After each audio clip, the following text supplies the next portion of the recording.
This is Veronica. Welcome to Study Glows.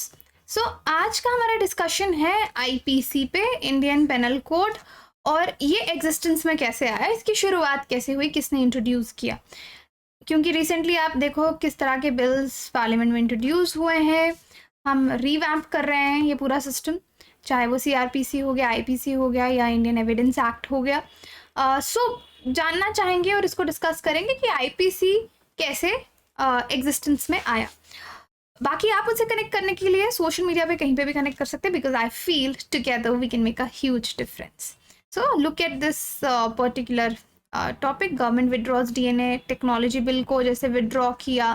This is one news जो आप bills किस तरह से इंट्रोड्यूस होते हैं, किस तरह से रिजेक्ट होते हैं, और अभी अमित शाह ने कौन से बिल्स इंट्रोड्यूस किए, तो इनके बारे में हम जानेंगे। सिलेबस में ये आपका गवर्नमेंट पॉलिसीज, इंटरवेंशन, जुडिशरी में ये टॉपिक कवर होते हैं। एंड प्रीलिम्स के लिए आईपीसी का क्या इंपॉर्टेंस है, आईपीसी सीआरपीसी में क्या डिफरेंस है, this is very important. Many people even don't know this. अगर आपको मालूम है तो प्लीज़ इसके बारे में कमेंट करके मुझे ज़रूर बताइए कि आईपीसी और सीआरपीसी में क्या डिफरेंस है। मेंस में कि ये रिफॉर्म लाने की ज़रूरत क्यों है, चैलेंजेस क्या हैं, करंट सिनारियो क्या है, अब क्या होगा, कैसे होगा, ये सब हम डिटेल में जानेंगे। बट आगे बढ़ने से पहले मैं आपको बता दूं कि सेल जो इंडिपेंडेंस डे हमारा 15 अगस्त को हमने सेलिब्रेट किया, उस मौके पे बिगेस्ट सेल स्टडी ग्लोस की चल रही है, जिसपे सारे कोर्सेज पे आपको 30% ऑफ मिलेगा।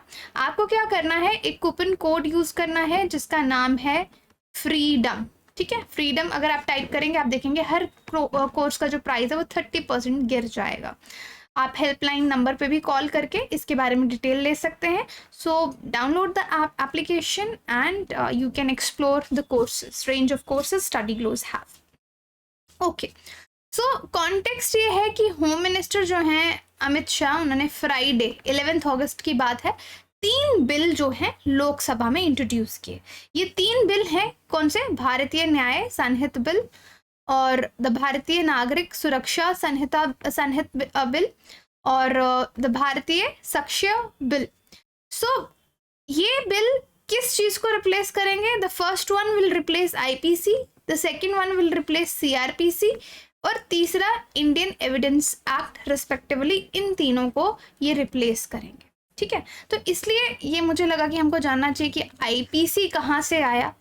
आईपीसी पहली बार इनैक्ट हुआ 1860 में, सीआरपीसी 1882 में, और इंडियन एविडेंस एक्ट आया 1872 में। तो ये जो फैक्चुअल इन्फॉर्मेशन है इसको आप याद रख सकते हैं इंडियन एक्सप्रेस में, और अभी बहुत जगह आपने ये न्यूज़ पढ़ी होगी। अब आईपीसी के बारे में बात करते हैं कि आईपीसी कैसे आया और आईपीसी क्या है। इंडियन पेनल कोड मेन हमारा, आप एक समझ लो, एक कोड है, प्रिंसिपल क्रिमिनल कोड इंडिया का, जो जितने भी क्राइम्स हम सोच सकते हैं कि मर्डर हो गया, रेप हो गया, रॉबरी हो गई, एनी क्राइम, ओके, हर क्राइम को डिफाइन करता है। वहीं से हम नेचर, कभी अगर कहीं पे कोई दुर्घटना होती है उसको देखते हुए उसकी डेफिनेशन से मैच करते हैं कि क्या ये इसके एम्बिट के अंदर आ रहा है। ठीक है, तो क्राइम्स को डिफाइन करता है और हर गुनाह की क्या सज़ा होगी, क्या पनिशमेंट होगी, ये आईपीसी में लिखा हुआ है। तो ऑलमोस्ट जितने भी क्राइम्स हम सोच सकते हैं वो यहाँ पे लिखे गए हैं। जो भी एक्शनेबल रॉन्ग्स क्या हो गए कि हर चीज़ क्राइम में तो नहीं आती, लेकिन morally, ethically, otherwise also actionable wrong है कोई चीज़, उसको यहाँ पे लिखा गया, कोडिफाई इसको बोलते हैं, इसको कोडिफाई किया गया है। ओके, तो ये आईपीसी है। आईपीसी में बहुत सारी सेक्शंस हैं जो अलग अलग क्राइम्स के बारे में बताती हैं, और उन पर्टिकुलर क्राइम के लिए क्या पनिशमेंट होगी ये भी बताती है कि कितनी सज़ा होगी, कितना जुर्माना होगा। फर्दर इसको 23 चैप्टर्स में डिवाइड किया गया है, जिसमें 511 सेक्शंस हैं। तो आईपीसी में आप याद रख सकते हैं 23 चैप्टर्स एंड फर्दर 511 सेक्शंस इसमें हैं। आईपीसी की बात मैं कर रही हूँ। Now code of criminal procedure क्या है, फिर आईपीसी से कैसे अलग है। सीआरपीसी इसको शॉर्ट में बोलते हैं ना। सो यहाँ पे क्या है, देखो यहाँ पे भी क्राइम की बात होती है, लेकिन आईपीसी में सब क्राइम जो हैं वो बताए गए हैं, उनसे रिलेटेड जो पनिशमेंट है वो बताई गई है। सीआरपीसी में क्या है ना, मैकेनिज्म बताया गया है कि अब जब क्राइम हुआ है, कौन सा क्राइम हुआ है, उसको किस प्रोसेस से डील किया जाएगा, उसके लिए क्या प्रोसीडियर होगा, क्या मैकेनिज्म होगा, ये सीआरपीसी में लिखा है कि क्या मैकेनिज्म से हम साबित करेंगे कि क्या कौन इंसान गिल्टी है, कौन मासूम है या इनोसेंट है, राइट, जिसने गलती नहीं की। क्योंकि आपको कोर्ट में क्या करना होता है, आप पे इल्ज़ाम लगा दिया जाता है, प्रूव करना होता है दैट यू आर इनोसेंट, है ना, या दूसरे को प्रूव करना होगा ही इज़ गिल्टी। ठीक है, दोनों साइड्स जो लड़ाई कर रहे हैं, आपस में लड़ रहे हैं। सो ये प्रोसेस आपको सीआरपीसी में मिलता है, पूरी मशीनरी आपको यहाँ पे मिलेगी, क्या लॉ किससे डील करता है, सारे फैक्ट स्पेसिफिक केस के वो आपको क्रिमिनल प्रोसीडियर में मिलेंगे, कोड ऑफ क्रिमिनल प्रोसीडियर जिसको सीआरपीसी बोलते हैं, ताकि एक फेयर ट्रायल हो सके। जैसे आप देखते हैं ना, जज के सामने पूरा केस चलता है, तो एक फेयर ट्रायल हो सके और किसी बेगुनाह को सजा ना मिले।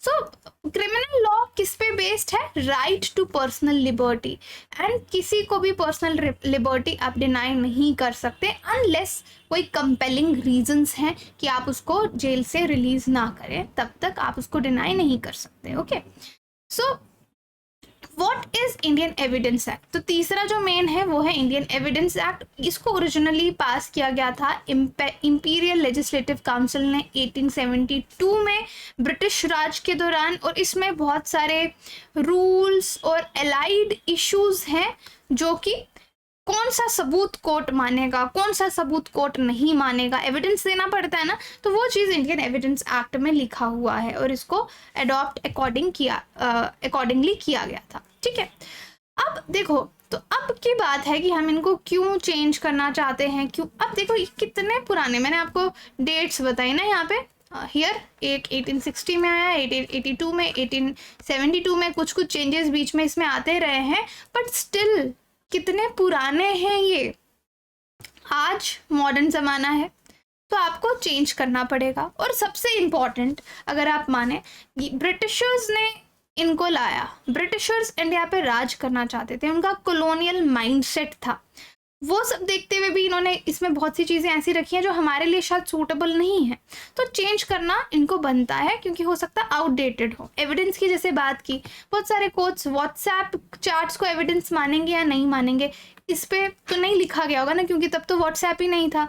डिजिटल, आज हम कितने टेक्नोलॉजिकल एडवांस हो गए हैं, कितने टेक्निकल क्राइम्स आ गए हैं, टेक्नोलॉजिकल क्राइम्स आ चुके हैं, उनके बारे में भी तो वहाँ पे नहीं बताया गया। तो चेंज करना, इनको नए बिल्स को लाना जो है वो बनता है।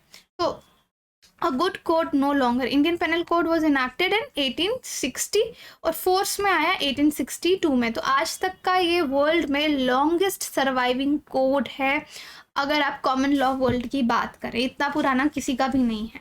सो ब्रिटिश जब इंडिया में थे तब इसको लाया गया था, तो ऑब्वियसली उनके एटीट्यूड्स, उनको जो सर्कमस्टांसेस जैसे लग रहे थे उसके अकॉर्डिंग इनको बनाया गया था। सो फाइनली इसको लाने में भी बहुत टाइम लग गया, ऐसा नहीं कि बहुत जल्दी ला गया, मैकोले ने लाया था। ठीक है, सो इट टुक टाइम। अब वहाँ पे देखो कि कोडिफिकेशन की उस वक्त भी क्यों ज़रूरत पड़ी, क्योंकि ब्रिटिशर्स क्या कर रहे थे, अपनी कॉलोनी जो है वो एक्सपैंड कर रहे थे। पूरे इंडियन सब कॉन्टिनेंट में अगर आप देखेंगे, अलग अलग जगह अपना एडमिनिस्ट्रेशन जो है वो सेटअप कर रहे थे, और उनको लीगल स्फेयर में भी पावर चाहिए थी। इससे पहले जो इंडियन लॉ था कोडिफिकेशन से पहले बहुत कॉम्प्लेक्स था। पार्लियामेंट्री चार्टर्स थे, एक्ट्स थे, इंडियन लेजिस्लेशन थी आफ्टर 1833 अगर आप देखें। फिर ईस्ट इंडिया कंपनी आ गई तो उन्होंने बहुत सी चीज़ें जो है वो चेंज करने लगे। तो ईस्ट इंडिया कंपनी जब तक चला रही थी थिंग्स वर डिफरेंट, तब ब्रिटिश क्राउन डायरेक्टली रूल नहीं कर रहा था। So there was a difference, क्योंकि अगर आप देखा अंग्रेज़ों में एक सुपीरियरिटी कॉम्प्लेक्स भी था। वेस्ट वाले क्या बोलते हैं कि हम सुपीरियर हैं, हमारे लॉज, हमारे एजुकेशन सुपीरियर है, हम सबको सुधारने के लिए आए हैं, तो उनका ये माइंडसेट था। तो उन्होंने सोचा कि यहाँ पे हमको ये लाना पड़ेगा। अब जिन्होंने इसको लिखा, मैकोले की अगर बात करें तो उन पर बेंथम का बहुत इन्फ्लुएंस था। He was very influenced by the ideas of Jeremy Bentham, और एक इंग्लिश फिलोसोफर थे, ठीक है, जिनको फादर ऑफ मॉडर्न यूटिलिटेरियनिज्म भी बोला जाता है। सो वो इसके अकॉर्डिंग काम कर रहे थे। अब उन्होंने लीगल सिस्टम इंग्लैंड में देखा था, वो भी उनको बहुत कम्बरसम लगता था, तो वो चाहते थे कि जितने भी लॉज हैं कंप्लीटली उनको कोडिफाई किया जाए, जो कि एक अच्छी बात भी है, हम पूरे तरीके से इसको नकार नहीं सकते, इसकी ज़रूरत भी थी। तो मैकॉले ने क्या किया कि भारत जैसे देश में जहाँ पे लॉज बहुत अलग अलग हैं, बहुत केसेस में और अनरिटन है, कि एक कोड की बहुत ज़्यादा ज़रूरत है, क्योंकि पॉपुलेशन भी है, लोग भी हैं, तो एक लीगल सिस्टम उस जमाने के हिसाब से होना चाहिए। तो फिर आईपीसी ड्राफ्ट करना उन्होंने शुरू किया। 1833 में ब्रिटिश पार्लियामेंट ने first government of India act जो है वो पास किया कि ब्रिटिश रूल को ऑर्गेनाइज किया जाए, कि हर कोई ब्रिटिश रूल को मानना शुरू करे। फिर लॉ कमीशन बनाई गई और उसको अंडर मैकुले, ताकि लॉज को समझा जाए कि जो इंडिया के पुराने चार्टर एक्ट थे, कॉम्प्लेक्स थे, कम्बरसम थे, कि उनको मॉडर्नाइज किया जाए। और ऑब्वियसली उनको सहूलियत चाहिए थी कि कॉलोनियल गवर्नेंस भारत में हो सके, वो सिविल लोगों पे भी राज कर सके। फिर उन्होंने जो है अपना काम जो है वो शुरू किया, और वो क्रिमिनल लॉ पे जो मैकुले हैं वो फोकस करने लगे। फर्स्ट वर्जन उन्होंने आईपीसी का 1837 में ही लिख लिया था, कोडिफाई जो है वो कर लिया था। लेकिन शुरू में आईपीसी को मतलब ऐसा नहीं है कि देखो ब्रिटिशर्स भी थे, तो आपस में उनमें भी था ना कि कोई ग्रुपिज्म होता है कि हम इसका नहीं मानेंगे।